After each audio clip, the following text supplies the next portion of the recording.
I want to introduce to you the founder and executive director of Texas Alliance for Life, our very own Dr. Joe Pojman.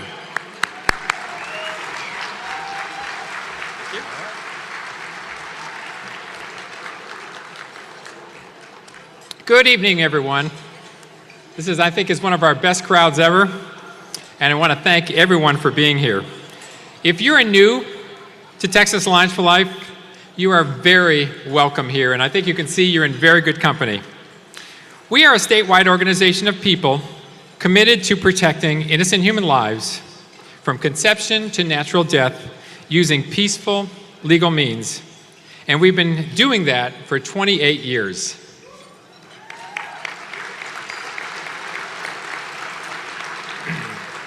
Texas Alliance for Life has grown to become one of the state's leading pro-life advocacy organizations. And I'm incredibly honored to be the executive director. And I want to introduce my hardworking staff. Now, if the staff is here, well, I'm going to read their names. They're all working, so I guess that's a good thing. Lance Peterson, our Director of Financial Development. Leah Brown, our Communications Assistant. Jenny Andrews, our new Public Policy Liaison. Peggy Gerke, our Financial Development Assistant and coordinated the lovely silent auction. Irma Gonzalez, our Administrative Assistant. Solomon Schroeder, our Administrative Intern. Emily Mosley, Legislative Intern. And she's not here, can't be here tonight, but Deirdre Cooper, Public Policy Analyst. Hello, Deirdre. On one hand, we have had an incredible year. Our videos, if you've seen them on Facebook or YouTube, they have reached 11 million people.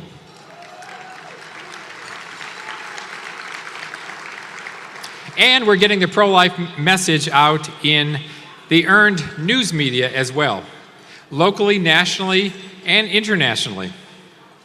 We were mentioned, for example, more than 350 times in the news media in June 2016, just that month alone. You measure your value of your life by friends. Well, we have 120,000 Facebook friends. And most importantly, there is enormous fruit from our work, and not just ours, the work of dozens and dozens of pro-life organizations across the state. For example, dozens of abortion facilities, more than half, have closed in Texas just since 2011. In January 2011, there were 56 abortion facilities, and today we have 19.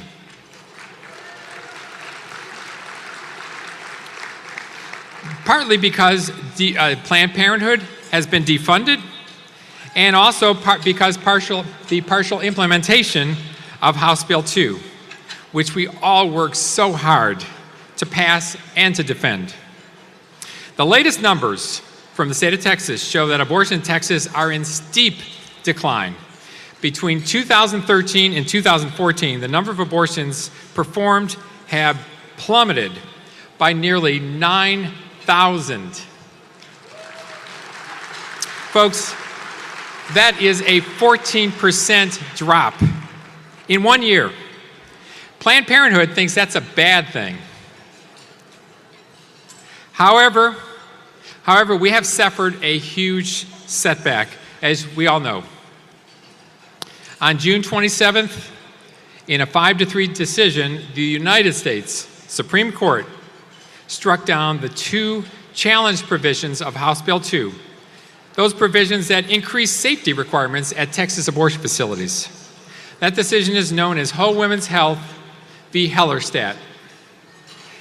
The state, because of this, the state may not require abortion doctors to have privileges to practice medicine at local hospitals. The state may not require abortion facilities to raise their safety standards to the level of ambulatory surgical centers. Notwithstanding the fact that both are the standard of care for facilities that provide comparable procedures. I'm talking about colonoscopy, dilation and curettage after a miscarriage, even cataract removal. Furthermore, the court reversed previous abortion precedent to deliberately make it hard, far harder for states to pass safety regulations and indeed any abortion regulations whatsoever without being struck down. This is indeed a grave setback. Many, many women will suffer. Many, many unborn children will die as a result. As we all know all too well, we have severed setbacks before.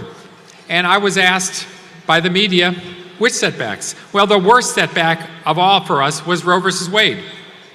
The 1973 decision that struck down Texas state law had been on the books for more than a century that protected unborn babies from abortion. We, our pro-life movement, have always turned setbacks into comebacks. We have always grown as a movement in strength, in numbers, and in resolve. Our example is Sam Houston, the general of the Texas Army. When the Alamo fell in 1836, and the brave men inside were butchered and their bodies buried and their bodies burned, did General Houston give up and go home? No. He moved his small, fledgling army east.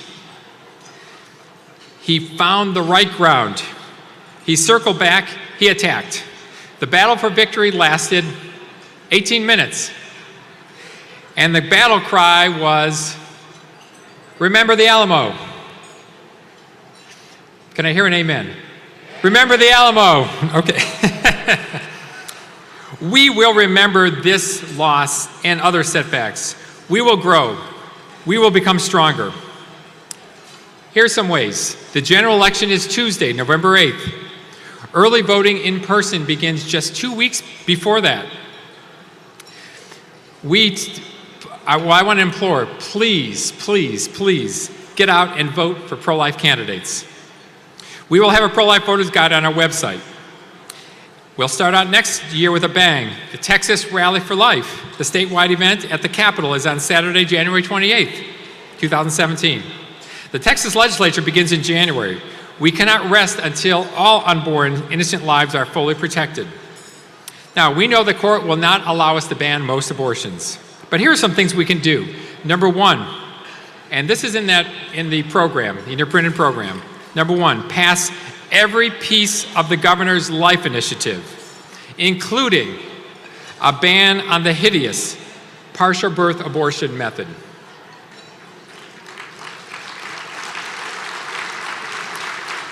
Entirely defund Planned Parenthood. Ban the treatment of the bodies of unborn babies. Stop them from being treated like medical waste. Also, increase protection for women at abortion facilities from forced abortions, especially in the course of human sex trafficking. Increasing protections for vulnerable patients and their families at the end of life. I wish to thank you for your support for coming this evening, especially our Leadership Circle members. The Leadership Circle, of which we have more than 250 members, commit to donating between $1,200 and $10,000 or more a year. Since we began the program 10 years ago, the leadership has raised more than $2.5 million. May I ask every member of the Leadership Circle and your spouses to please rise and be recognized.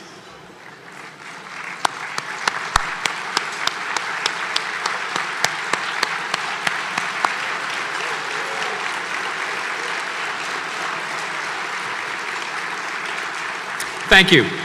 You have enabled my staff, our board, our volunteers, working with other pro-life organizations in Texas to make a huge difference. And if you continue, and if you are joined by other supporters at any level, there is no limit to what we'll accomplish for unborn babies, their mothers, and anyone in Texas who is defenseless and vulnerable. I thank you.